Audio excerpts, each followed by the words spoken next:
Welcome to the DFL Breakdown, presented by GrizLeeGear, with your hosts, Lucas Ford and Ricky Epperson. Hello, everyone, and welcome back to the DFL Breakdown, the #1 cartoon side character themed, league-specific, weekly fantasy football podcast in the world. It's your boy Lucas. I'm back here with Ricky, the defending champ, finally willing to show his face back on the podcast for this season. Welcome back, buddy. Good to see you. How's it going? It's going great. And yeah, I guess it only took 1 week. I wasn't here for the 0 episode, but the kickoff has happened. The podcast is back. We're ready to rock and roll. Yeah, defending champ. Thanks for bringing it up. I forgot, honestly. But yeah, it's great to be back. We're in the swing of things now. Lots developed in the first week. We got lots of answers, and I can't wait to dive into it. Yeah, lots developed indeed. It was already an exciting week 1 of football. We had some absolutely crazy matchups start to finish, some late night shockers, and some crazy developments all the way down to the wire at the end of the week in our league. So I can't wait to dive into them. So we got a lot to get through, but first it's the return of one of my favorite segments. I say it every time we go through it, the Game Breaker. Let's get to it and see who broke the game open this week. I'm coming! Here I come! Game Breaker.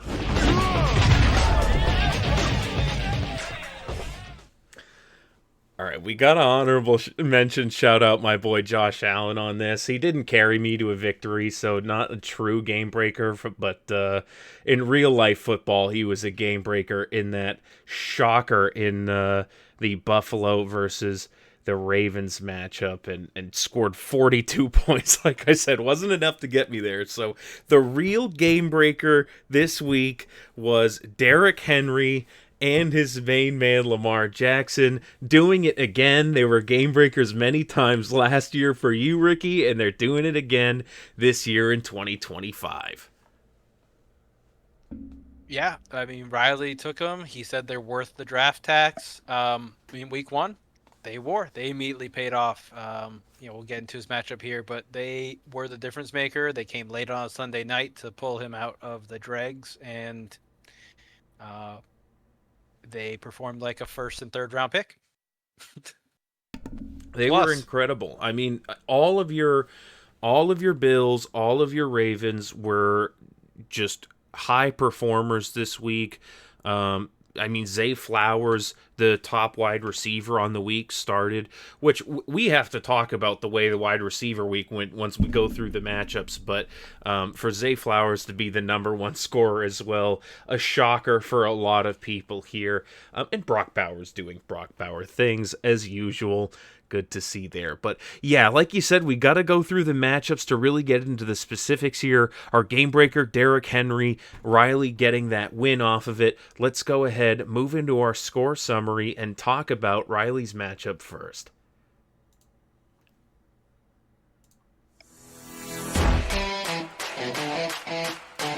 Score summary.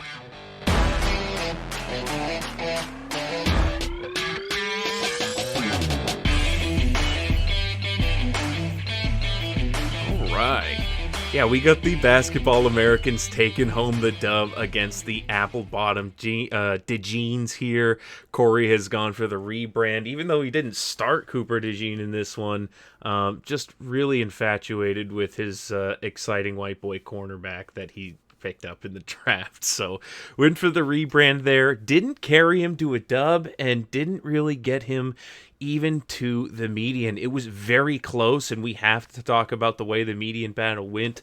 I'm sure we'll talk about it in the next matchup here, but he was just close enough to that. Gosh, if he had started his boy Cooper DeJean over Xavier McKinney, he might have gotten there too, which is incredible. But these are the kind of decisions that he had to make, and he made them. It brought him right here in that loss to Riley. Lamar Jackson, 33.36 points, and Derrick Henry, 29.2. in an 11-point win margin here, getting it had to be 30 points above expected from those guys. It was a huge difference maker for him here. A lot of red everywhere else. I mean, what do you make of Yeah. this? I mean, the AJ Brown was how he started off his week. A terrible start, really a hole that he immediately finds himself in. But going into that Sunday night matchup, he's not favored whatsoever to win. Lamar Jackson, Derrick Henry put him above and give Corey what he needs to do to get out, cuts his work out for him. And Aaron Jones and Justin Jefferson just weren't part of an explosive shootout that went from quarter one to quarter four. Minnesota only got going in like the fourth quarter. Yeah, So they did get late points and made it close, but it wasn't a whole game fiesta like the Ravens. yeah, for sure. I mean, you can see the Justin Jefferson stat line. It wasn't anything super exciting for him. I mean, that game was amazing to watch. It was really a fun viewing experience, but for fantasy, if you were rooting for the Vikings, which it was more than just Corey on this one. They they were somewhat disappointing numbers wise. And that's what leads to a little deficit like this. No big game breaking game from Daniels. They easily beat the Just get ready Giants. Didn't really have to do anything crazy there. Achan, the fact that he got 17 and a half points in one of the worst football games I've seen the Dolphins play in my lifetime, which is saying something. That good job, Achan. I hope he can somehow keep that up. I'm a believer in him, but Corey's hoping for plenty more of from him stock. on this on this one here. But yeah, just not quite getting there. A big effort from Aluakun too in his IDP slot. That was someone he drafted pretty highly to get for an IDP, and he came through for him, but just not enough elsewhere. T. Higgins, a disappointing game for all Bengals believers. We'll talk about Jamar Chase, but like AJ Brown was another big week one disappointment here. But yeah, it really brought down Corey's team here and brings him down to an 0-2 week and a 2-0 win for Riley and the Basketball Americans on this one, despite the poor performances from like Zaire Franklin and Njoku. Yeah. No, big win carried by the Ravens. Feels fantastic about those picks. Making those selections earned him 2 wins just flat out. Um, Tough loss for Corey. We'll see a couple more people that were close, but yeah, I mean, anything could have broken a different way here. And we're talking about a real different week 2 and beyond. Yeah, talk about things lining up crazy and just really coming down to the wire here. We have to talk about the next matchup on our docket. It's Eric versus Chris. This one came down to Monday night, and they both ended up with an exact tie at the 6th and 7th place score on the week. So they both tied each other and the median and end with 2 ties on the week. This is as good as a 1-1 record, but it will go down as an 0-2 record for the both of them. Um, this the stats on that, the probability has got to be like lottery number level low. I don't know how that can be replicated. I thought it was crazy when we tied the median a few years ago. Mm-hmm. You Dimmadome history buffs would know about that one. This is this is even crazier than that because they were playing against each other, and the playoff ramifications for this. Sorry, I keep backhanding my mic. The playoff ramifications for this is wild. I don't even know what to say. Yeah, I mean, if it truly weighs them as 1-1, then you know every time you look at the league thing, you're gonna have to look at them and say, okay, they have one extra win and one extra loss here, and I guess really the win's the most important thing. So they kind of just have this Ghost Rider win uh, in their back pocket. So don't count them out. They're a little bit further ahead than they look like at first glance. So yeah, I mean, it feels fair enough because they both put up points that would have cleared, at least half the league, sort of. Anyway, they had plenty of points. They both put it all in. At the very end of the game, DJ Moore fumbled and like lost 2 points, and that put Eric down. He was going to go 0-2, but then they gave him some rushing yards, and he bumped ahead of Chris to 2-0, and then further stat correction brought them right in line with each other. Ooh, that's not in line. There you go. And and from there, it's just like I would have felt really bad if one of them was going 0-2 and the other was going 2-0, just based off of like one last fumble at the end of the game. So I think this is probably best case scenario for I the two of them. I was about to say I agree with you there. It's like I think this is somehow just like the best resolution for how that game ended with the with DJ Moore fumbling the ball on the pitchy woo woo play at the end of the game that they were going for. Just to have it all come down to that. That's I like that it ended in an 0-2 tie there for the both of them here. Impressive performances from Bijan Robinson and James James Cook. Just like we were saying, it was a start your Bills week, and he was no exception there. Khalil Shakir was also great for him. And got great performances out of both of his IDP guys. He drafted 5 of them. He managed to hang on to 2 good ones to start. Um, good job on him there. He put together a solid team and enough to get him the ties here, get him to the finish line and no further. But yeah, good week from Chris. What did you think of Eric's team? Well, I mean, he had a nice, strong week from Patrick Mahomes, who ended up stitching stuff together towards the end of the game. Um, you look at a lot across the league, across most of the league. If you're not part of the Bills or the Ravens, you probably underperformed this week. I think it was like 3 or 4 games hit the over for the Vegas odds, so that leaves what?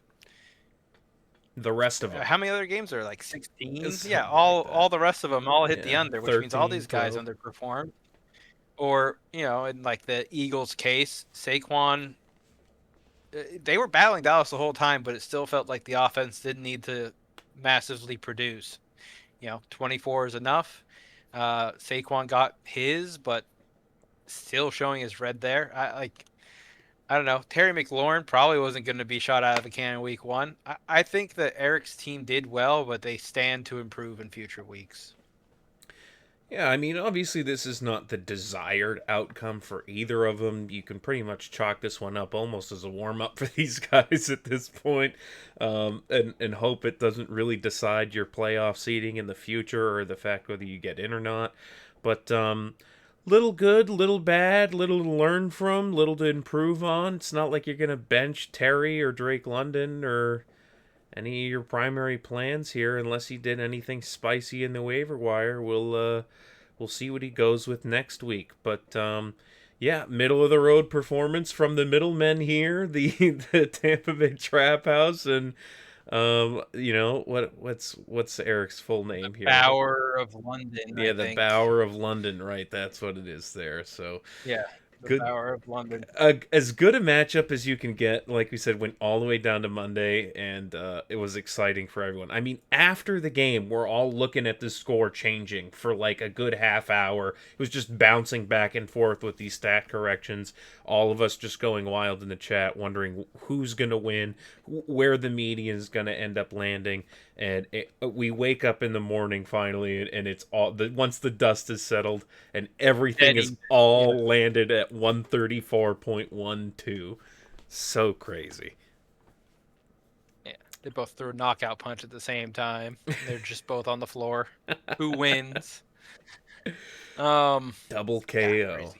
Well, I wanted to talk next about the Crimson Chins versus the Retardinals.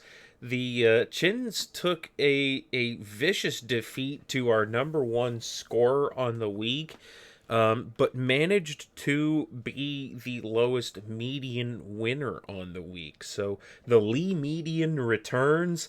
If you didn't beat Lehman, you didn't get a median win this week. So good job at least Lehman for setting the bar. And the Retardinals just exceeding it, man. Kyler Murray had a good game despite apparently being up till 3 a.m., both ending for being sick, having the flu the night before. So it was New Orleans. You expect success there. I hope he feels better next week and can continue to put up numbers. If you're relying on him there, I am somewhat because I have Marv, so I obviously want him to do well as well. But he fed my guys, so I'm happy about what Kyler did there. Ashton Genty scored a touchdown in their win versus the Patriots. Not a game-breaking performance, but you like to see over 10 from your rookie in his first game. Well, Oh, did sorry. you know that the Raiders are? Did you know the Raiders led the league in neutral pass rate last week?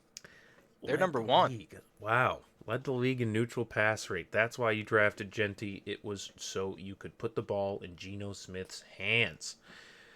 Well, That's right. at least he got 2 receptions. You know, it's not like he's completely out of the game once they go to passing. We did expect Genty to still be getting some passing down work, so it's good to see a couple of receptions out of him. But again, not the bright spot on his team. If you want to look at a bright spot, Puka Nacua was really a star for him here. He was a star for the Rams in their win against Houston. Houston, their offense is struggling, but their defense is great, and the Rams heavily relied on Puka to carry them through that. And he did it through blood, sweat, and tears, man. That guy was getting beat up and beat down. He was bleeding out of his eyeball at one point, in and out of the medical tent, in and out of the locker room, back on the field, throw it to him again. He's ready to go. That was absolutely wild. Yeah, he's not even carrying a questionable tag coming out of it either. He's just like, yeah, and I do it again. No, it was awesome to see Nakua do that. I've got Devontae Adams on the other side. I was hoping maybe, patch up for maybe a little bit longer. Got Devontae Adams the ball a couple more times, but wasn't the Nope. case. Puka's out there. He's making a difference. Just hope there's more pie to go around next week. But yeah, this is a great line of players here. Chuba, Puka, JSN, Tyler Warren, all smash, smash, smash. Ted McMillan looked really good. If you were wondering if Ted McMillan had a good week, didn't watch the game, he looked like professional out there. He was making plays. Him and Bryce are connected. And he, It yeah, was a bad game it was a for terrible game for the them. And Panthers, he was their number one target for and sure. this is his floor. This is his floor. I don't see it going any lower than that. Absolutely, that's his floor. So it's a great pick. Ricky Pearsall, over 100 yards, great for him. Him and Christian McCaffrey are the last men standing. Unfortunately, Mac Jones is going to be thrown to them next week, but it could be worse. Could be worse. Could be like Desmond Ritter or something like that, right? Oh, yeah, Um, stinky. yeah, but hey, great from the newcomer here. Sal came out, first week, made a statement. Even his bench kind of popped off. So, Sal's here to play. Watch out. Yeah, good on Sal for real. I hadn't even really thought about the implications of that coming in as the newcomer, starting off strong with the highest score on the week. Yeah, excellent job. Way to start off strong, buddy. I love to see a new face coming in here, trying hard, putting it together a good lineup, and really sticking it to us on that. So we'll see if he can keep it up. The Chins did have a good performance. They scored 137 on this one, did get that median win, but just wasn't enough to top the best. Jordan Love did about as expected, got good points out of Bucky Irving, but Isaiah Pacheco, not what you were hoping for when you drafted him. If you're a Pacheco believer, you may be in shambles right now. It just looked terrible for the whole run game. I mean, I saw people dropping Kareem Hunt. They're just like, get me out, man. I don't even want to deal with that. So that's It was against the Chargers. I feel like their run defense is pretty solid, and it forced Mahomes to throw the ball a bunch. But yeah, he did split touches 50-50 with Hunt. yeah, 5 carries So and 2 receptions. I mean, that is abysmal stuff. So you're very fearful if you're Lehman looking at Pacheco in your RB2 slot here. Neighbors, I mean, Russ looked bad. You hope he doesn't look It so was bad. stinky. Yeah, you hope he doesn't look so bad, or maybe they go to Jameis. Be cool if they went to Jameis. I It's, mean, this week is another divisional game. It's against Dallas, but Dallas's front line is not too spooky, but they do still have a pretty good secondary. Trayvon Diggs in the secondary. He tends to lock people up quite a bit. So, him and Neighbors will be a fun matchup to watch this week. But again, another floor play. 5 of 12 for 71. That's Neighbors. yeah, he'll at least get you the 12. Wasn't exactly what Lehman wanted, but it's what he needed to get there. So get there he did. Sutton being a great pick for him, being great in that game, getting a touchdown, 6 receptions, 61 yards. He was just a nice, reliable target for Bo Nix in a game where he really struggled otherwise against a pretty stalwart Tennessee defense. So I know he was sacked a couple times, threw a couple picks. So the fact that they were able to come out with a win there was in no small part due to Cortland Sutton's diligence and his ability to get in the end zone there. Trey McBride didn't get in the end zone. That's normal for him, but he'll still get 6 receptions for 61 yards. One of the higher targeted tight ends in the league, both in drafts and in games. So good performance from him. And then a big bright spot for Emeka Egbuka. People were hoping he would break out, and I mean, he did in flying colors. A game-winning touchdown at the end of the game there, and it was his second on the day. He just looked great. He was reliable. He'd catch the ball when you needed him, and he was open, man. He wasn't the most targeted. Mike Evans is still there. He's still doing Mike Evans things, but Egbuka, man, that is a very promising rookie for the Bucs. They made a good choice when they picked that guy up. Yeah, no, he'll fill the void here, especially with Godwin out. When Godwin comes back, that's when the question marks go up. They did pay Godwin. It's not like he's just hanging out on an old contract. He got injured. He got paid. Hasn't come back yet. There's a chance that Gbuka is really talented, and he still gets 6 receptions, 6 targets a game, but he's just not lining up every snap.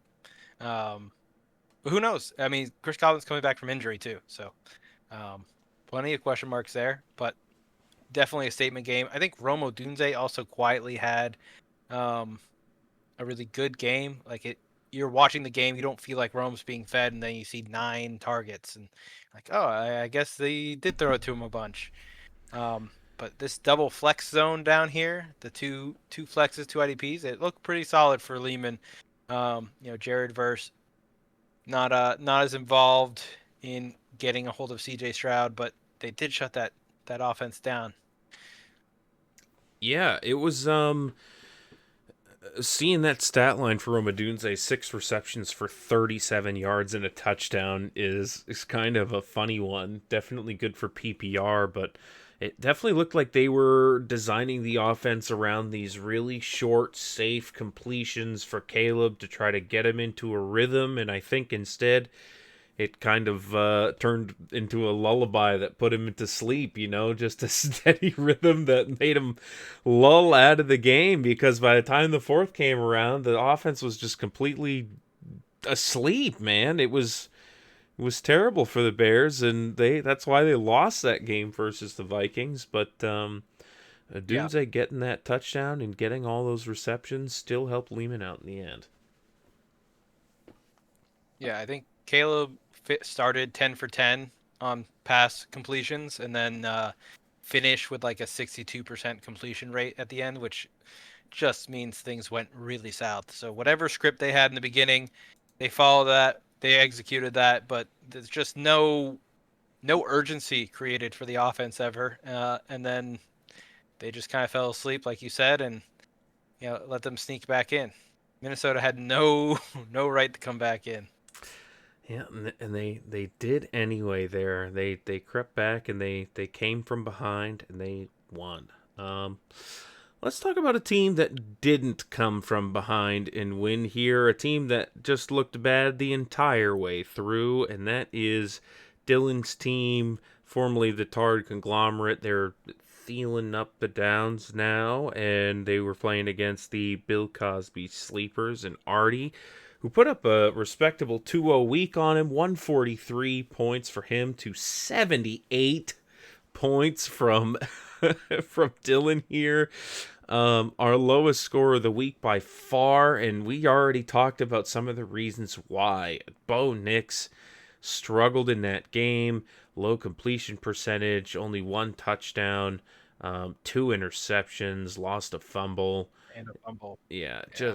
just bad all around for Bo, but it didn't end up mattering. Their strong defense, and just solid coaching and a couple nice drives put together was enough, and they managed to pull out the win on that one. But not good for Dylan here. Josh Jacobs, 14 points. Can't really pin this one on him. Got the touchdown. Maybe not quite what he was projected there, but not bad. Travion Henderson at 11. But yeah, Jamar Chase, 4.6 points. That was terrible for him, and exactly what Devonta Smith got as well, 4.6.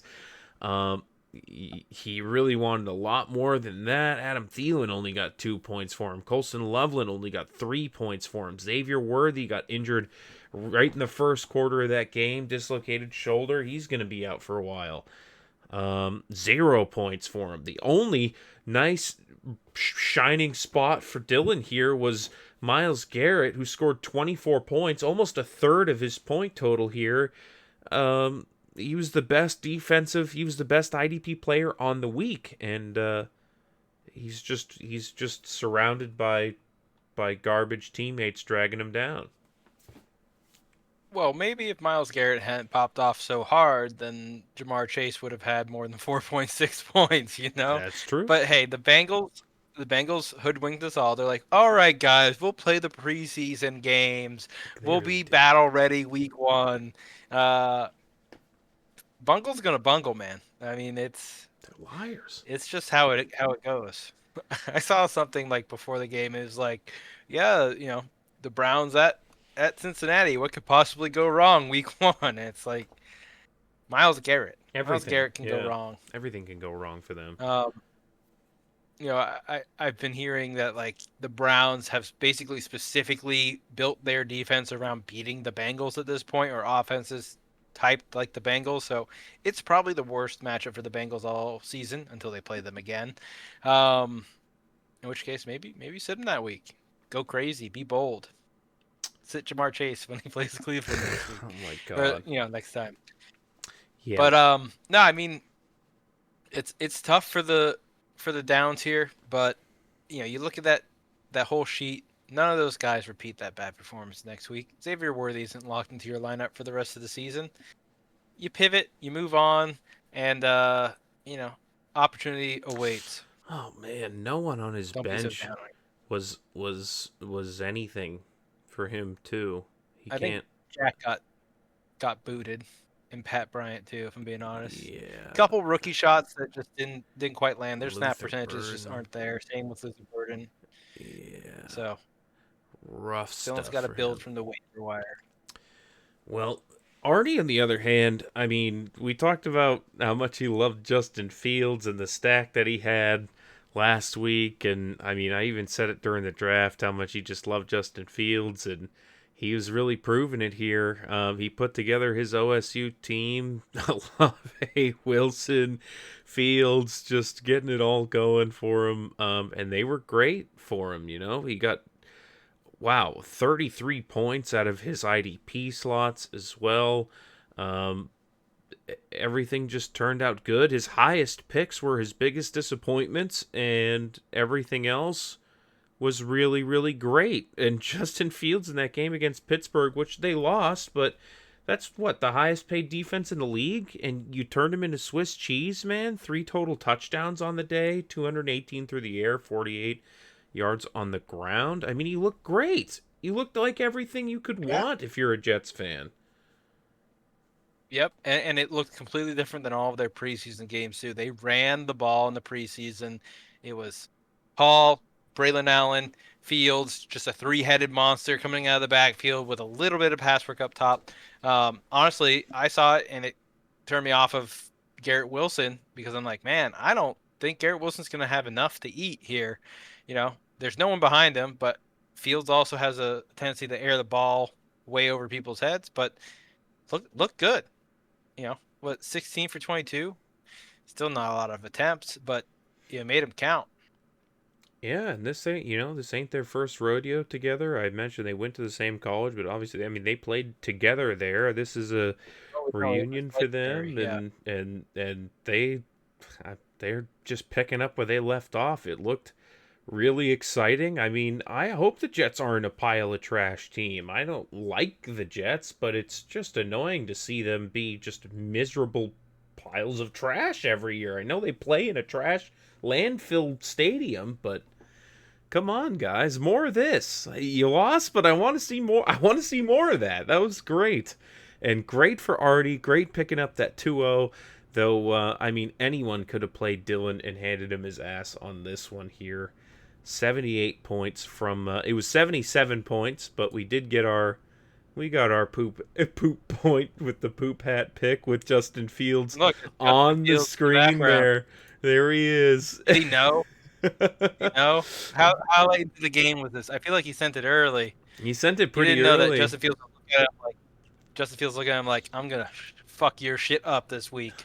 And he did, Dylan's man. Like, 31.5 points. Incredible stuff. Good job, Artie. Good job, Sleepers. Rough stuff from Dylan. He's really been crashing out in the chat this week about this one. So I hope he can put it together, man. Get it together, buddy. You can do it. Call the hotline. Call the hotline. All right. Speaking of miserable performances here, we got to move to this one right here. We got to move to this one right here. Listen. Guess what it is, Mr. Trophy Holder? Wet Noodle Fight of the Week. You know what? You took home another win, but this one was kind of stinky from both sides here. You won 115.3 to 93.58. God, the only thing that was good for Nate on this one was Hurts. I thought he was really doing well. He opened the week strong, 15 from Gibbs and 24 from Hurts on Thursday. And then as it kept going, just nothing happened for him. I mean, Aiden Hutchinson with 1 point, the Defensive Player of the Year of 2024, no impact on Jordan Love in that Packers game, basically. Robert Spillane didn't really do anything for him, but 3 tackles. He put Stevenson in. I begged him to put Charbonnet in, and Charbonnet would have helped. I mean, not that much, but not enough. Would have helped. Not enough. No, the Jalen Hurts came on Thursday night, and I was like, dang, that is a hot start. But I also thought I was going to have a hot streak this week, so I wasn't too concerned. But him cooling down definitely helps here. We've been doing wet noodle fights for 2 years now, 2 years, and then now this year, this is our 3rd year of it. I don't think I've ever been in a wet noodle fight. Oh man, ever. I've lost. I've done poorly, but I've never been in a wet noodle fight before. Please don't make me fact check that. Good God. Yeah. Tune in next week to see whether or not I pulled that stat right out of my ass. I don't think it's true. Man. But yeah, no. His team, Chase Brown. How did he end up with 10 points? Did he fumbled or something? I thought he was off to a ripping start down there. It looked like he was just doing it. I was watching that game. I was like, yep, there he is. I thought he was going to be great, and there he is. He's being great. And then you look at the fantasy points, and you're like, points and a half. Yeah, that game was so disappointing for all Bengals owners. Like, just be better, Bengals. You're supposed to be better than this. I don't know who they have next week, but I'm sure it's going to be better than the Browns. Tyreek Hill might get traded. Yeah, I don't know. I like Nate's team. I like my team too. I think week 2 we both come out looking strong because I think Mike Evans takes one of those touchdowns back, some of that yardage back from Igbuka there. They still need to get him to 1,000 for the season. He's got to do it. I don't know about Tyreek Hill. That's that's still a question mark. I can't say yes or no, and I'm not gonna say, oh, I really think he sucks, or Tua can't do it. I don't Dude, know. you Could know, happen. I said to myself this offseason, out like looking at stuff, I'm like, all right, Russ might be bad, and they got James in the back. I'm like, he'll at least make it through like half the season. He could make it all season. I'm like, even if he's bad the first couple games, they'll stick with him. Here it is after week one. I'm like, that guy's toast. Bring in the next guy. It's the same thing with Tyreek. I'm like, they might struggle getting things back together, but it's Tyreek Hill. Like he wants to be there. Things are going to be good. Like they'll just get it going again. And then they just look like shit and he's complaining on the sideline. I'm like, that guy's going to be gone next week. Like it only takes 1 week of football for you to just throw out everything. You're just like, all right, here we go. This is the new norm now. And everything's different. Quentin Johnston is an elite superstar. Tyreek Hill is nobody. And A.J. Brown belongs on the street. That's just the way the world works now, right? Indeed, yeah. I mean, week one overreactions, like they're gonna happen. It's because it's a really big week. I mean, I'm looking at like snap counts and the neutral pass rate and stuff like that. Those stats I think stick a lot better than Tyreek going four for 6 for 40 yards. Next week maybe he goes 4 for 6 for 80 and a touchdown, right? Like you never know, and that feels a lot better. 4 for 6 for 40s, honestly, it's not terrible. He's got 8 points. He did okay. It's not like he left you with 1.8 like AJ Brown did. Yeah, Mark Andrews, one AJ reception for Brown's 5 yards in that entire slobber knocker of a game. The Ravens scored yeah, 40 points. Likely is injured. likely likely's injured, and Mark Mark Andrews is not part of the plan. He just isn't. That reception was kind of early on. Guess who's the plan? It's Zay Flowers, who was like, "I'm here this time. Wow. I'm gonna make the difference against Buffalo," but And he then he wasn't didn't. playing defense. Yep. Man. And when's the last time Derrick Henry fumbled the ball? And like, I feel like Told you the fumble is the fall off wrong was word for coming. when a defensive player comes and just rips the ball out of your hand and just I guess it's a fumble, but at the same time, it feels like it should be different than Yeah, you like running into someone and slipping the ball out of your hands. Um, I guess they call them forced fumbles, he but got it man, snatched that out of was his tragic. hands. Hey, brought him from like a 30-point week to like a 29-point week. Oh boy, oh boy. Uh, but I mean, players like Derrick Henry and CeeDee Lamb, who kind of lost it for their team this week, I think that they'll have the chip on their shoulder next week. They'll train extra hard and be like, I have to go prove that I'm that guy. So look out for Derrick Henry next week. In case you thought he looked dominant this week, just wait. Well, Um, despite the low scores here, and despite all the injury fears leading up to it, Christian McCaffrey did come out, did score you 23.7 points, and did help you win this game. Not single handedly. Obviously, it was a team effort, but he was really one of the only difference makers for you there. Drake May wasn't the QB1 that you had advertised in week one, at least. James Conner did what you expected he'll him get. to do. Hmm. I said he'll get there. Oh yeah, he'll get there, but for now He'll get it's not quite there yet. Kamara and James Conner both performed admirably. Both got their touchdown. Got a couple of receptions in there. That's good stuff. But I yeah, don't like my running backs in the same game. I found out this week because they can't both be producing at the same time. And then they both kind of middled because of it. Feels like, but I it's not mean, really the case. your running backs were your best part of your team this week. Christian McCaffrey, Alvin I Kamara, know, and I know, James but Conner. I feel like they get to 20 if they're not playing each other for some reason. I don't know. But next week I've got Christian McCaffrey's playing one of them. I think I can't remember. I think he's playing the Saints. You gonna do So it again? Nah, I don't yeah, know. I'm gonna do it again. We'll find out. We'll find out when we do the projection preview. But yeah, Brian Thomas, come on, man. Like what? The Carolina game, the Jag game with the weather delay feels bad. I feel like all their mojo got stumped. and then Evan Ingram got injured. You know, we pivoted from Ingram. We're gonna let him get healthy, but the rest of these guys, I see bright future. Yeah, I don't think We're wet anyone noodling. expects. We're not out. Yeah, you're wet noodling now, but doesn't mean you're wet noodle forever. However, it is Wet the Noodle Fight of the Week. and I just wanted to play that again for you, just in case you never hear it again. You've heard it twice now, and I probably won't. it was for you, buddy. So there you go. Well, That was my now it's first and second time. we're done making fun of you, and now it's time to make fun of me. I missed the median by about 2 points here. Got beat by Alex. Took a nice 0-2 home, and anybody staring at 43 points from Josh Allen probably won this week. But not the ball hogs, baby. We found a way to lose anyway. Mario Hampton not really putting up what I hoped week one. He didn't really need to for them to win there, and the Kansas City defense is tough to run against, but only 8 points there. George Pickens, 6 points. TJ Hawkinson, 4.5.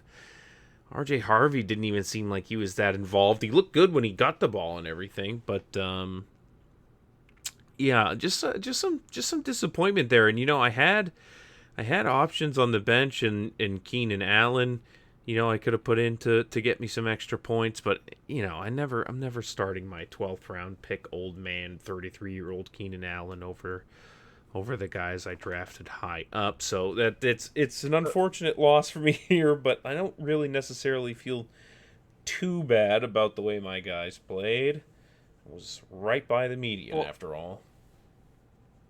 Yeah, it's true. I want to break down what you just said, though. Not going to play my old man 12th round pick over my new shiny toys, but like the rookies, the young guys, they need more time to get into it.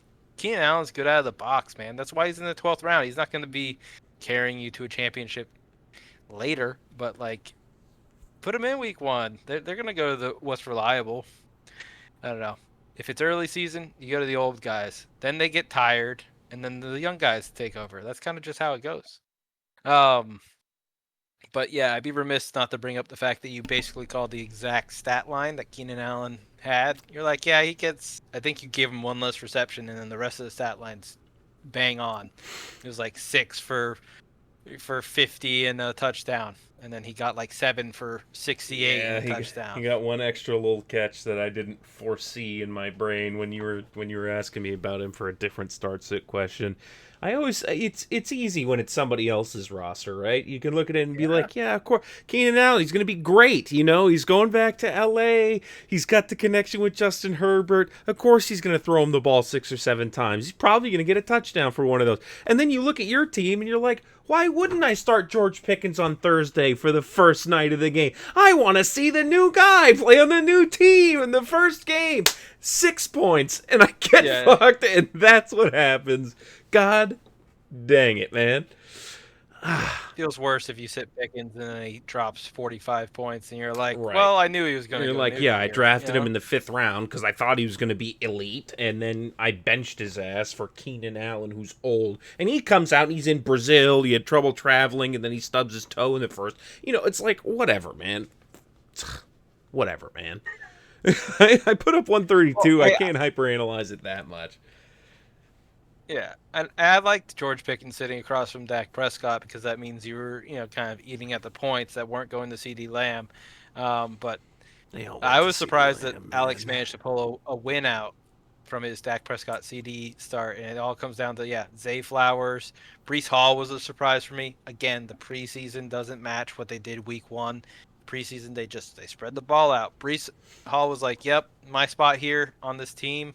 I'm basically a nobody, and I can't wait for my next opportunity to be a somebody." And then they're like, "All right, man, geez, stop crying. Here's 60% of the run share," and he got it, I guess.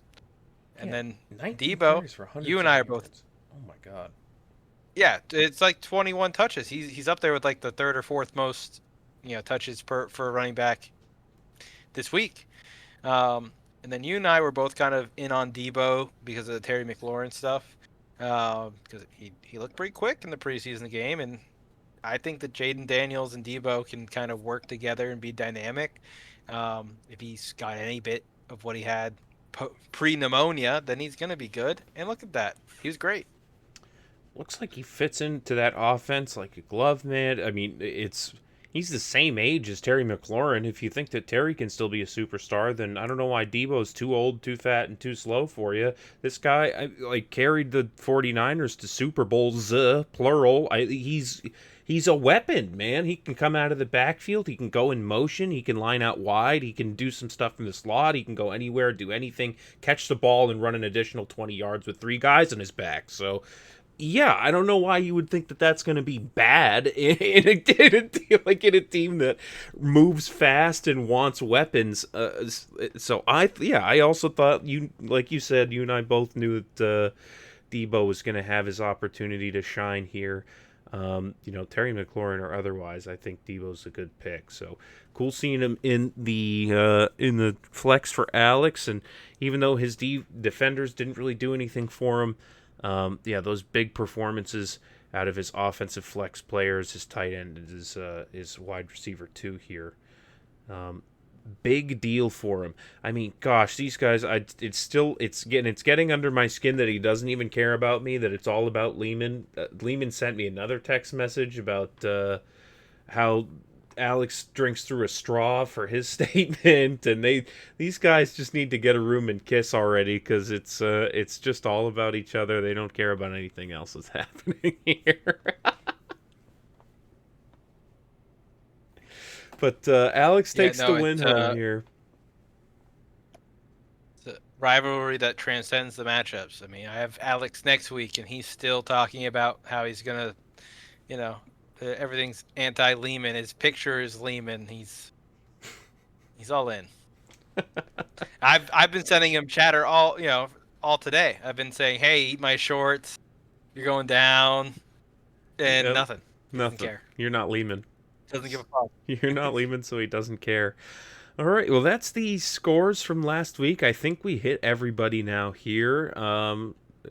That's everything that happened with that. We can talk about some of the awards that we get in the little breakdown and everything. I like to just take a little screenshot of these and show them off in the breakdown. Lehman scored every single point that was available to him this week. Great job, great management. Lehman's getting it together. This might be his year, man. I don't know. Highest points in the loss, but did take home that median win. You were the lowest points in the win. Nice award for you there. Chris was the least efficient manager, and he still got his tie, so he had every opportunity not to tie. Yeah. It shouted out him there, but it shouted out Eric for the narrow victory. Technically, they both got it, and they both didn't get it, so I don't know why it's only Eric on that one. Hey, Eric didn't beat anyone, Yeah, really right. Think about it. Where's How was that a victory? It says draw on his screen, okay? We're being DRAW, scammed. it's grayed out. Yeah, there's no big green victory anywhere for either of them. Couple of drawers. And then we already talked about how these were both definitely above and below expectation here. Sal with the 155 beating his projection by almost 20 points. And then Dylan only 78 points, almost half of what he was projected. So crazy stuff on that one. We got some He's little above the median next week. graphs that show that efficiency. Yeah, Chris, man, you had every opportunity to win, and you lost instead. Incredible, but can't really look at the woulda, coulda, shouldas.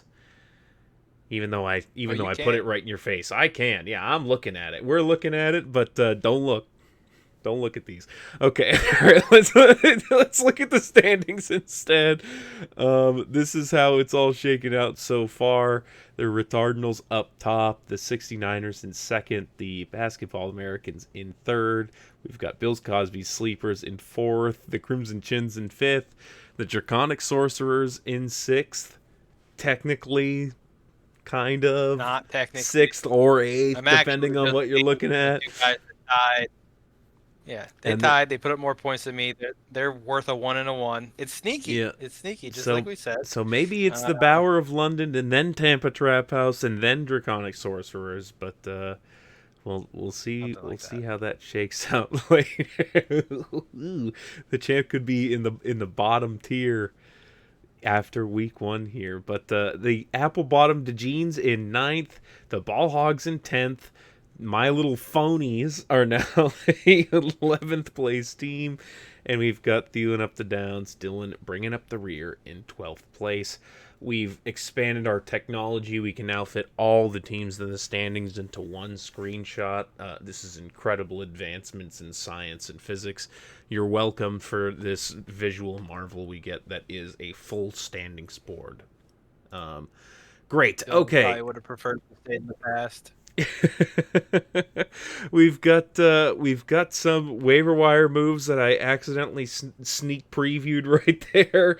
Why don't we go ahead and move into the waiver wire and trades segment, and then we can go ahead and go over those before we get into next week.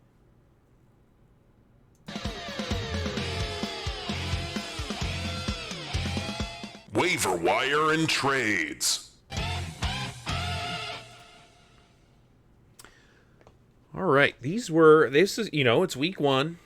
People want to get those guys that are breaking out, the season-changing guy you get off the waiver wire. The statistics show more often than not you get that guy week one, because once you've gone through and picked through all the new guys, it's rarer to see guys break out a little later on. But we've had some moves, a couple of guys that were popular. Calvin Austin and his successful debut with Aaron Rodgers at Pittsburgh there. A lot of people wanted to go ahead and get him, but Lehman picked him up, dropping Josh Downs, who I think is injured now, right? Is he going to miss some time or something? Or maybe he was already injured? No, No, I don't. I haven't heard anything about an injury. Maybe he is injured. I don't know. But I think the difference here is just snap share. Josh Downs is a talented guy, but he's been typecast into being, wide receiver three. On the perimeter, doing the slot stuff, whatever. And Calvin Austin is there for 82% of the snaps. So he's running right alongside DK Metcalf. They're making DK Metcalf run all of the hard routes, do all the hard work, and Calvin Austin is doing the nice, simple stuff that Aaron Rodgers can just throw to. Um, so I think it was a great pickup. One of those three claims. That's me. I'm up there. I'm a believer. You look at the snap share. Calvin Austin's here to stay. Yeah, it was you, Riley, and Lehman who put claims in on this one, but Lehman ended up on top there, getting Calvin Austin onto his squad. Sal was the winner of the Keishon Butte lottery that ended up happening. A bunch of claims for these top guys here. I went for him, you went for him, Alex went for him, and Sal did as well. Sal ended up getting him, dropping Marvin Mims. I went for Harold Fannin along with three others, managed to grab him, dropping Kyle Monangai, who I had picked up before the game on Monday night, just hoping maybe, he breaks out, he's a rookie, something's going to happen. He didn't do much.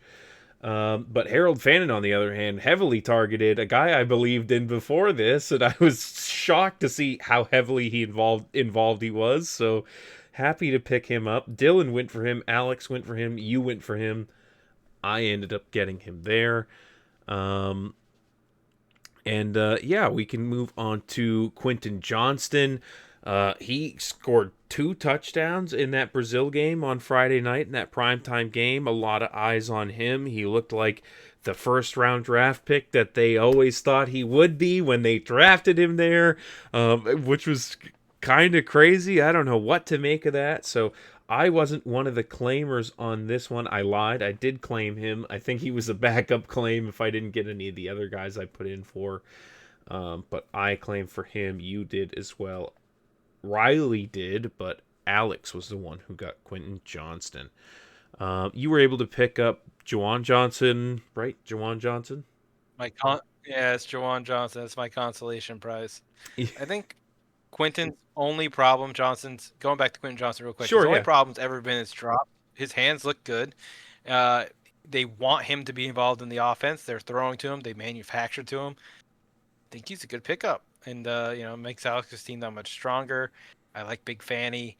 I put claims in for all 4 of those guys that have multi claims. I didn't get any of them. I guess when I win this year, I'll pick myself at the turn, so I have the the first waiver spot next year. It's not really something I considered when I picked my spot, and I should have, and that's a misplay on me.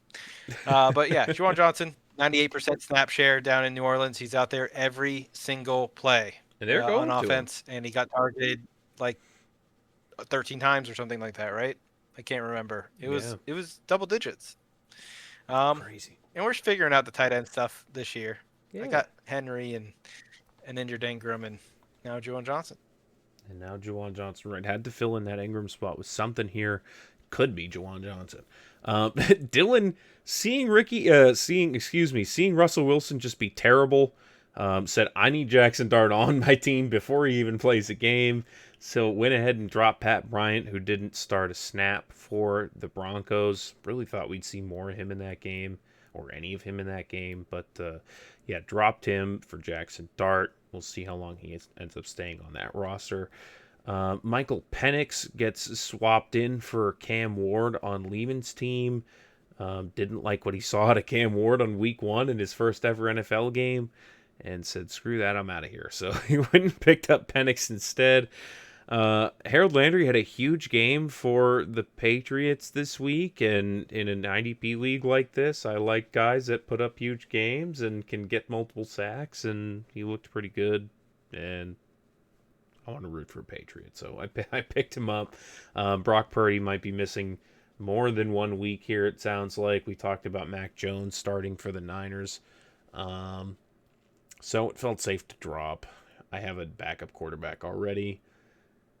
I drafted Brock Purdy kind of high, so it's kind of disappointing to drop him like this. But I mean, whatever, dude. I'm moving on. He got injured. Yeah, he got injured, and I got 2 other got quarterbacks.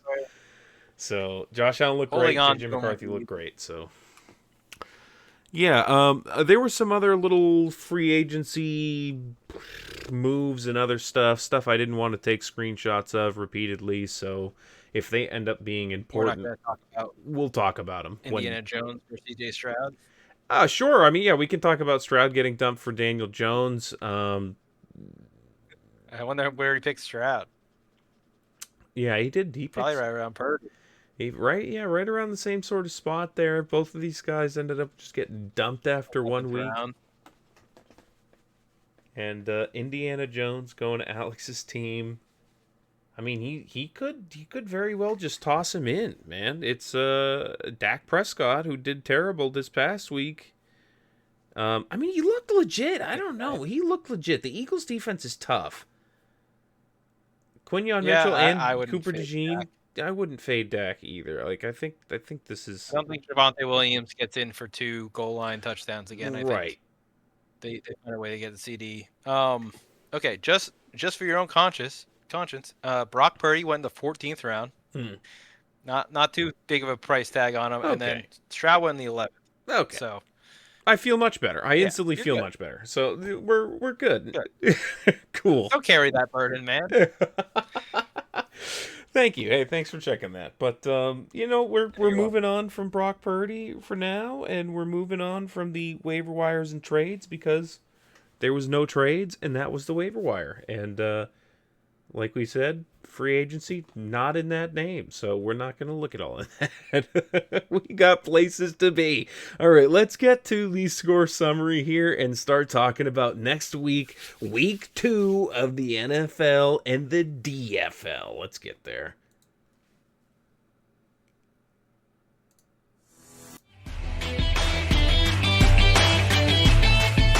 Projection preview.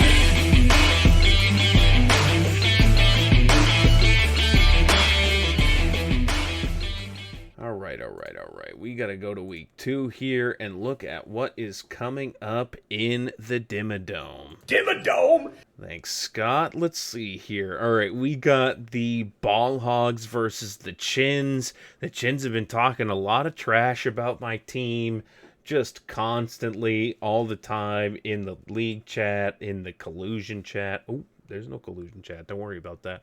But I'm going to take it to him this week here and take him down with Josh Allen, with Omari and Hampton. Why is there a 10 o'clock game this week, Ricky? Give me an answer now. Go. A 10 o'clock game? Why is No, there a it's a Monday night Monday 10 night o'clock doubleheader. game? Yeah. The Monday night doubleheader. I mean, I get that there's a Um, Monday night 7 o'clock game and a Monday night 10 o'clock game, but do they hate me and want me to lose my job? I think that they just want to give the West Coast some late night football. They want the stars to be out when Omarion Hampton is running his touchdown in. That's important to me. Monday night, 10 o'clock, I have to wait. I got to wait till what, 2 a.m. to even know whether I won this game? I might bench this guy just so I don't have to deal with it. And what, put in Keenan Allen? I'm screwed. Yeah. You gotta have both of them on, man. Yeah, I mean maybe you'll be so far ahead or so far behind that it won't matter, and you can just sleep peacefully or wake up to like that uh, you know prop you thought was gone and then you hit it anyway. It's like yeah, actually Omarion Hampton had 3 touchdowns and you crawl out. Yeah, Monday at 10. That is rough. Ugh. You're definitely falling asleep on the couch. You're Yeah. not staying up. I hope I'm way out ahead before that, like you said. I mean, we had an episode last year titled Garfield Mentality, I think, because it was all about I hate Mondays. And that is still true, bro. I've carried the Garfield mentality into this season already. Monday night games, I don't want to deal with it. Like, look what happened. Look what just happened to Chris and Eric. You wait all Hmm. night, Monday night, and it comes down to a fumbled Rooski bullcrap play where DJ Moore fumbles it. It's like that's what happens on Monday night when you stay up till midnight on your couch watching football. That's the type of stuff that happens. I don't want to deal with it. I don't know.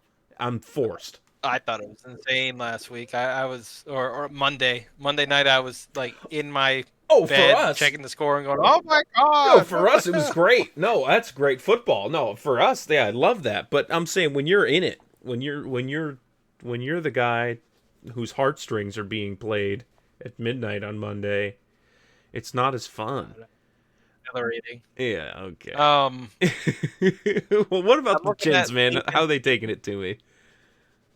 So I mean, you got Bucky Irving. He had his highest snap percentage of his entire career. He played 78% of the snaps, or maybe it was 78% of like the RB share. Either way, his numbers are as up as they've ever been. He's never had more, and this is what he's doing with it. They're going to Houston. Houston's look pretty suspect. It's in a dome Monday night. It's going to be the preamble to whatever the fuck's happening for Las Vegas and the Chargers. Um, and then you have Isaiah Pacheco, who tale of two Oh, target into shares here. Philly. Um, Jalen yeah, Carter's I gonna think be that there, sucks. dude. He's I think that sucks ass. he's cooked, man. I'm sorry. Like I I think know. Patrick Mahomes. Oh, Go ahead.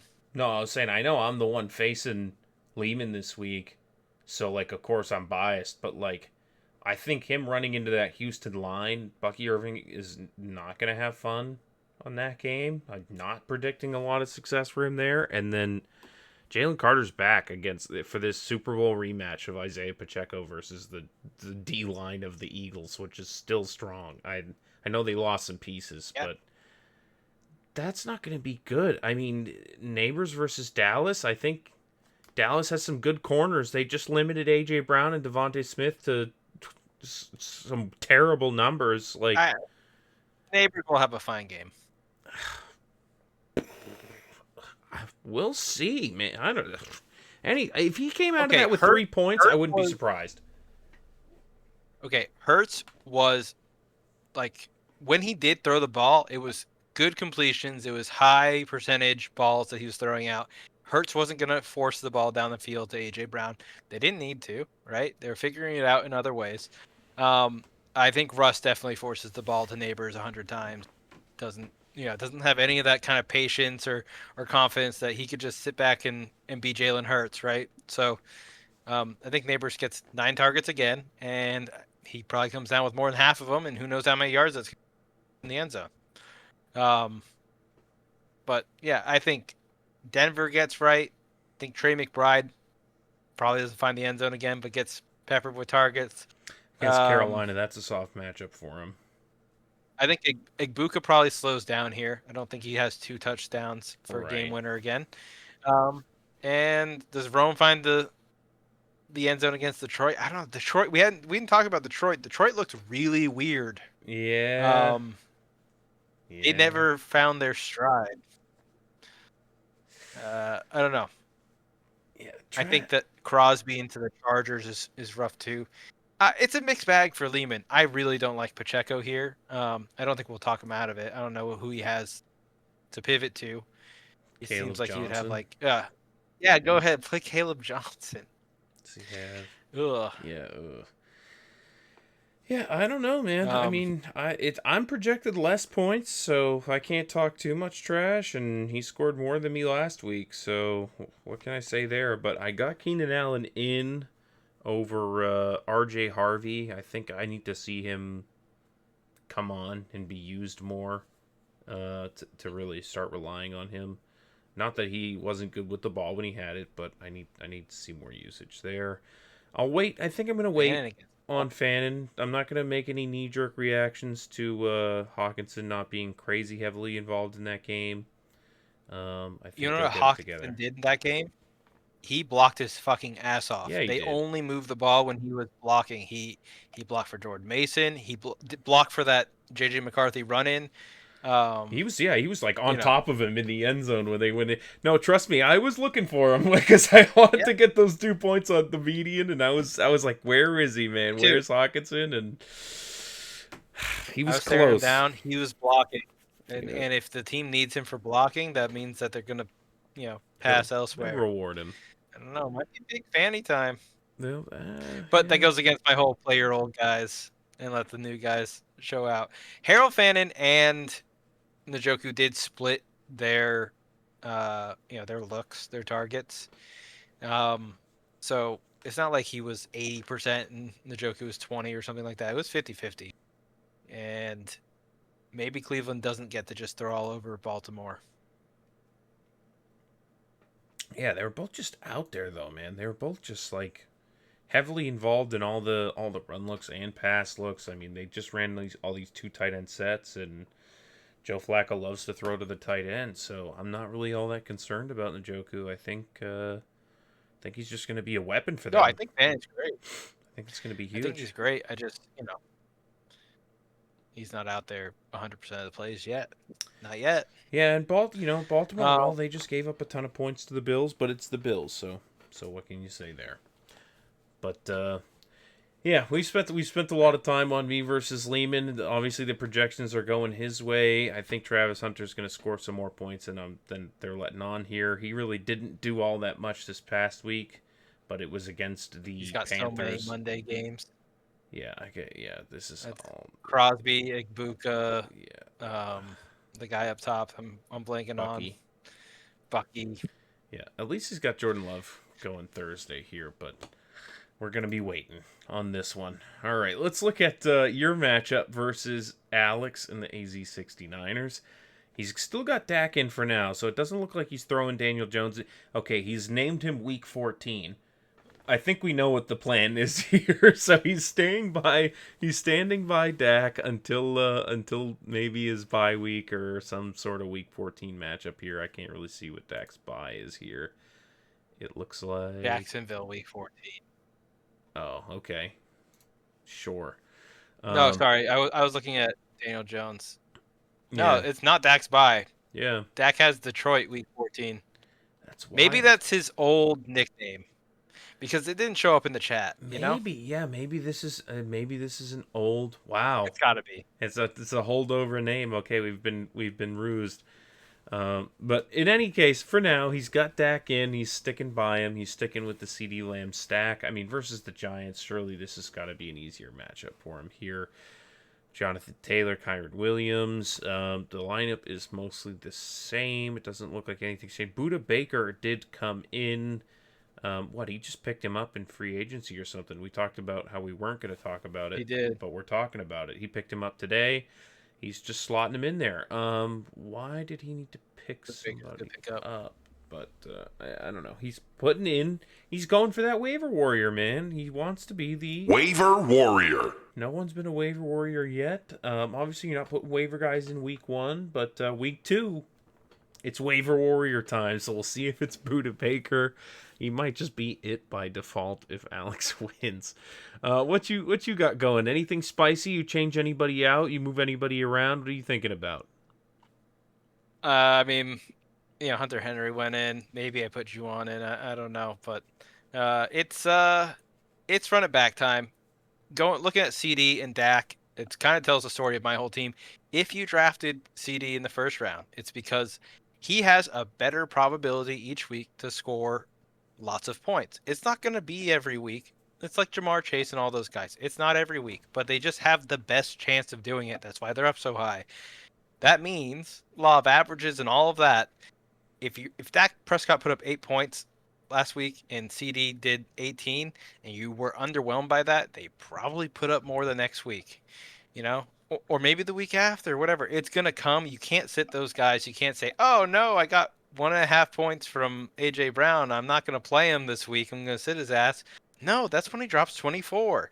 You got to stand by your guys. So that's what I'm going to try to do here. I think Drake May does well in Miami. I think Christian McCaffrey continues to just be the touch god that he is. And there's no way Brian Thomas doesn't improve on 9 points against Cincinnati. There's just no way. Not in my mind. Adams might get a little bit more looks, more balanced offense there. We'll see about the Adams thing. I feel like Stafford could feed both of them, but maybe Stafford's just trying to find his footing. He's more familiar with Puka, get going. And then, like I said, Detroit looked really weird. I don't think JMO looks like that ever. Yeah. Every time he touched the ball, he looked good. But that's my plan. Yeah. I think Alex's team, kind of spooky, but he's going to eat my shorts. Yeah, we'll see. He's favored in the projections, but only by 3 points coming into this 2-0 versus your 1-1. He's just trying to take that little edge over you here, and a little bit of posturing. We'll see if he's able to eke out another 2-0 win here, or if you're able to keep on winning yourself. All right, let's move on to your Week 1 opponent and his new opponent, the Week 1 MVP, the Retardinals. It's Nate versus Sal, and it so far is favoring the Week 1 winner here by about 8 points. Still expecting a good week from Jalen Hurts for Nate, but it's against Kansas City. Like I said, it's that Super Bowl rematch. He might be juiced for that one, man. He might want to just drive home the punishment. I think Jalen Hurts physically hates that team now, man. I think he sees the color red in his trigger. He didn't even want to let up in the Super Bowl. Watching him on the sideline, I felt bad for him. I was like, dude, he's screwed up from that first one. It's bad. Maybe he's gotten better. They talked about it. They talked about it on the broadcast. That guy's just used to winning. He went to 3 national championships in college. He's been to 2 Super Bowls. He's lost one, won one. So, the dude's used to winning. He likes to win, and I can respect that. And he doesn't do it by being a really good quarterback. He does it by being Jalen Hurts, which is is what it is. But I think 18 points projected for Ginty is absurd. Yeah, that's a lot. We didn't see anything that versus the Chargers. Yeah, we didn't see anything that indicates that's what's going to happen. I think 15 would be a great plenty. 15's great. Put him in. Why does he have 18 points? Projected almost as much as Puka Nacua. That's wild stuff. Tyreek Hill, still getting projected almost 15 points versus the Patriots. We'll see if Christian Gonzalez is back or not, and if the Dolphins can actually get anything together. But, yeah, man, it could be another disappointing week, though, from a lot of these guys. See if Aiden Hutchinson can actually get some points. And Kyle Pitts being flexed. Surely he's got better options than this, no? Mooney and He's got a Christian couple Kirk are both questionable. injured. Juju Smith-Schuster, Alec Ayomanor. Man, he traded I away think Calvin that Ridley. I think like my team, I like Nate's team. I think he stands to like come bounce back in week 2. The one part of his team that I don't particularly think will bounce back week 2 is Robert Spillane and his other IDP down there. I don't get the warm fuzzy that they're gonna be really active. Um,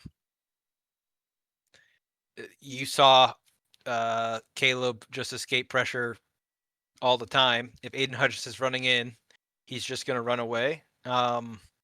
Having really good defensive players is definitely a strategy, but if they're so good that the other team's scheming against them or like playing away from them on purpose, then you don't get points for that kind of pressure.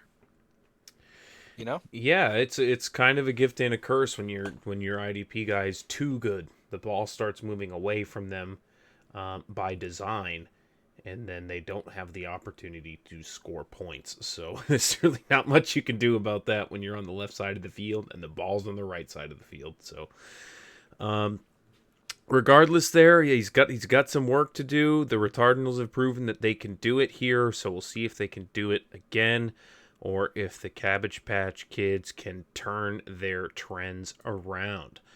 Let's talk about Bill Cosby's Sleepers versus the Tampa Trap House. It's that is not a combination that you want to be a part of. Bill Cosby's Sleepers in the Tampa Trap House, man.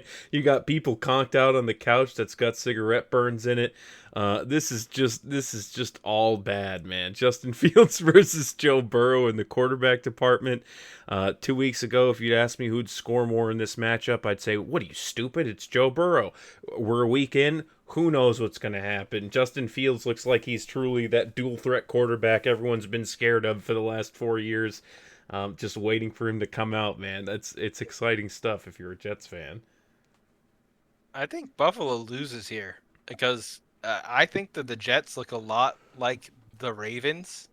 Not right. In the fact that it's a run game. They didn't have any answer for Lamar and Derrick Henry, and I know Braylon Allen and Brees Hall are not Derrick Henry, but I just think that the Bills Wow. defense is going to let Justin Fields and his offense score, and then then it just comes down to defense against Josh Allen. Is he going to be the alien again and do all the things and lead a 30-point comeback the next week again? I don't know. He's proven he can, I man. think it's an upset here. That How do is, I put money on this? Get me in touch with Dylan. yeah, jeez. Maybe he'll stop me. Wow. You don't bet on the Jets. Yeah, You don't why bet would on the you do Jets. that? Yeah, you sound crazy right now. All right, you've cursed I'm Artie's crazy. week. Justin Fields is gonna crash out hard now, and I'm blaming you for it. This is all part of your scheme as the champion, trying to get a 2-0 team to take an L on this one to the tie holder middleman Tampa Trap House Chris here.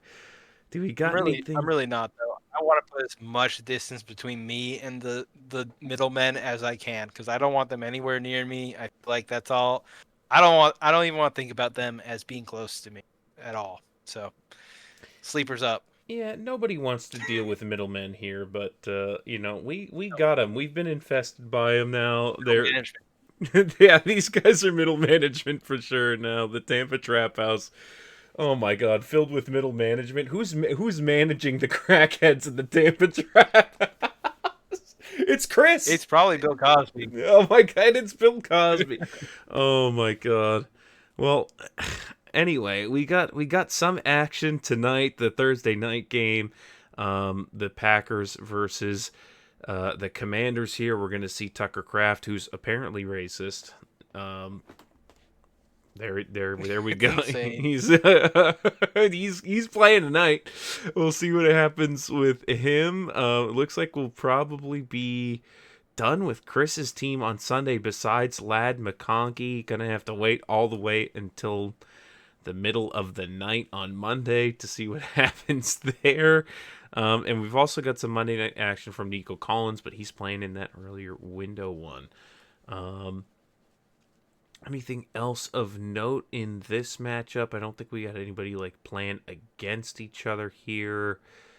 Uh, yeah, not a lot No, these of. guys both had strong IDP weeks last week, so we'll Yeah, see if they can keep it going here. I think Nick Bosa had like 21 points, and Nick Cross put up like a respectable 13 or something like that. And we know Kyle Hamilton and Nick Bonito both put up, teen numbers, 15, 16 or something like that. So yeah, and see I if they can really continue. wanted the Baltimore defensive points to go to the Montezuma missile, Mister Roquan Smith, but instead Kyle Hamilton's picking up a lot of points there. So My first time hearing Montezuma missile.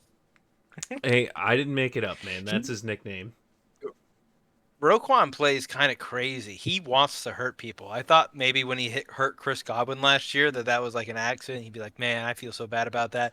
No, No, he's nope. a The way missile. he played, he's like, "Oh look, a tackle I could clean up. I'm gonna level this guy. I'm Yep. gonna run through him. I hope I break all of his ribs." I'm like, "What? That guy is insane." That's where those guys That's why belong he's called the on Montezuma defense. missile. Yes, exactly. He is a missile. They're trained to be a missile. They want to take your head off. I love seeing it. They're just dogs. It's like offense, they're just out there. They're playing their little footwork game. They like to make things fancy, plan everything out. Defense, they're just dudes standing out there being dogs, bro. They're just like hunting, dude. It's awesome. It's totally a different mentality. And you could just see it in those defensive guys that they're just an animal on the inside. So it's cool shit. Yeah, we got that going for those guys. We'll see if they're able to put up big IDP points for them. Okay, we got two more matchups to go through. The Basketball Americans versus Thielen Up the Downs. That is Dylan versus Riley here. We'll see if Lamar Jackson and Derrick Henry can just stick it to Cleveland. I mean, if they were able to score almost it was 40 points against the Bills, I feel like they should be able to do some damage versus they should be able to score more than 20 versus Cleveland here. I don't care how good Myles Garrett is. Something's going to happen Well, there. it'll go like this. Lamar Jackson will get the ball snapped to him, and then he'll look, where's Myles Garrett going, left or right? Okay, I'm going left. Derrick Henry's going right. Which option are we taking here? Just run away from Myles Garrett. See you later.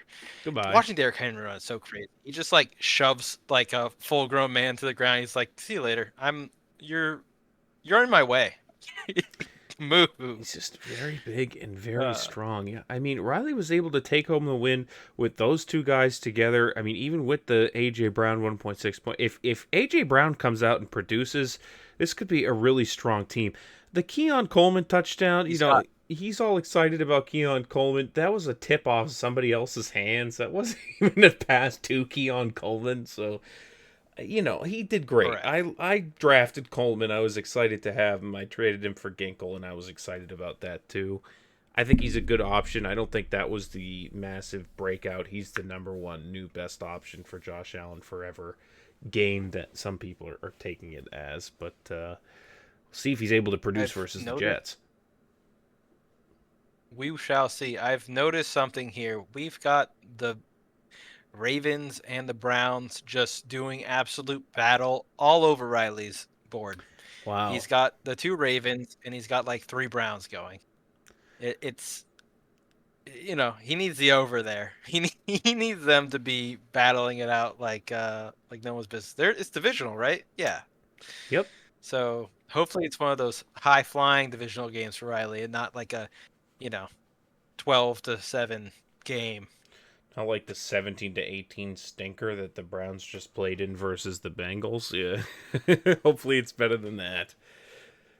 But Yeah. Um, man, he he's really all over that is. division though. Yeah, he is all over that division. God, he's even got the Bengals Hendrickson. I didn't even notice that it was all together. Does he have a single NFC player on his roster? AJ Brown AJ and Brown. David Montgomery. Okay. David Montgomery. But All other right. than that, He's yeah, got some they're all bench guys. AFC North guys. Well, His bench is all NFC except for Ollie Gordon. He's got a preference, guys. He's got a type. Don't try to trade him NFC players. He doesn't like them. Those guys belong on the bench. We got Josh Jacobs going tonight. I don't think we got anybody going in the Monday game because they're all playing at the same time on Sunday, including Myles Garrett there. God, that Browns game, Browns Ravens, is just going to be all these guys are watching on Sunday, and then it's all going to be over. I don't even think they have any late night games. Oh no, they've got Adam Thielen going. You've got Adam Thielen going at 8:20 on Sunday. And other than that, this thing is pretty much going to be decided by dinner time, which is cool to see. I can't wait to see if Dylan's able to reverse the terrible week one that he had. I mean, he's got to get Worthy out of his lineup. Who does he have here? No one? He just picked up, no one. No one. V-Rob. Quinshawn Judkins. Sounds like me and Dylan have to have a talk. Yeah. Oh, boy. Oh, boy. This is how it happens, man. I see a need, and I feel that need. But Dylan's probably just going to say, I hate fantasy anyway. I don't care. I'm not going to send in the poop point. Whatever. Yep. Something to that effect. I went back and I looked at my game, and I'm in a similar boat with Alex where everything's going to be decided on Sunday. I have Caden Ellis going in the Sunday night game. So similarly to Thielen, like probably not a big thing, but hey, like, having the last punch, it could mean something. You never know. But yeah, no Monday night, no Garfield for us. Yeah, so it's just you. Those guys will be decided for that one. All right, let's look at our last matchup, the Bower of London versus the Apple Bottom Jeans. Patrick Mahomes versus Jaden Daniels. In that one, we get to see Jaden Daniels play tonight in that Green Bay game that we talked about here. See if Corey's able to get off to a hot start. Did he put Cooper DeJean in after naming his team after them? No, he still got Xavier McKinney going tonight. Who knows if he's even looked at his lineup between when they played and now. But I mean, DeJean's projected for less, so it doesn't matter there. And he's not pulling a Luakun out. Yeah, I guess the rest of these guys are staying off. Herbert's staying off. Still Rashid Shaheed till he dies. Still T. Higgins. Still obviously Justin Jefferson. Yeah, he's just waiting for that Sunday night game. A lot of prime time for the Vikings and J.J. McCarthy to start the season. Yeah, Vikings, J.J. McCarthy. We got Jaden Daniels, Terry McLaurin stack going on here, but just on opposing sides. And what else was I looking at? I thought I just saw something worth mentioning. Gonna have to it's gone now, Monday forever. To see Brock Bowers and Jacoby Myers finish this one off here. We're gonna be held in suspense unless that's tricky because Bowers is questionable with that knee injury. So is that late slot game? Are you picking up Michael Mayer,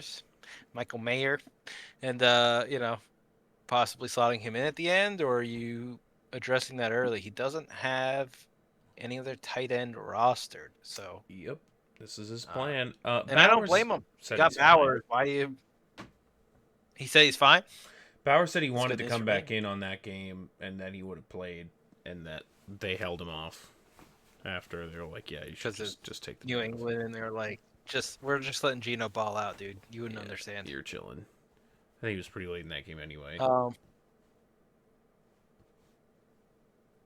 Yeah, I mean, plenty to develop here. I'd probably favor Eric a little bit here. I want to say, projections aside, I think Jaden Daniels favor him by about 4 points. You'd say, give or take. No. Well, more like 3.8. Yeah, right. I'm just kidding. Right. Well, he is favored according to the projections. Corey is 0-2, and Eric did take the tie home. So historically, at least in 2025, has been outscored, and that would give him the slight edge here. So I tend to agree with you, but we'll see if the Vikings are able to come out hot Sunday night. If T. Higgins is able to actually put something together for the first time this season. And I'm shocked at how little Travis Kelce was really used last week. So we'll see if Corey's guys are able to overcome the odds and put his first win on the board here. I mean, these guys are both still technically searching for their first true win. Mm-hmm. Winless in week 2. Winless in relate? week 2. The most winless in week 2 teams maybe I've ever seen. Well, no, it's still 6. Never mind. It's still half. It's still somehow half. It's somehow and somehow not. Yeah. Somehow, some way. But, I think I'd like to see Corey go full man mode and put Herbert in there over Daniel. I think Green Bay sits on top of Washington, but it'll never happen. He won't do it. He won't do it. I mean, that's a bold move for a week 2 play to take Jaden Daniels out of your lineup, just based on one game and vibes. But it would have worked last week, so we will see. We'll talk to you guys, I'm sure, next week and get all the results for you. But between now and then, hope you enjoy the game tonight. Any last words from you, Ricky, before we send them off? Oh yeah, go Sorcerers. Go Sorcerers. All right. Well, until next time, it's been fun. This has been the DFL Breakdown. Love you guys for tuning in. Can't wait to have you back next week. Let's have another good week of football. Get after it. Thank you for listening to the DFL Breakdown. Tune in next week for more.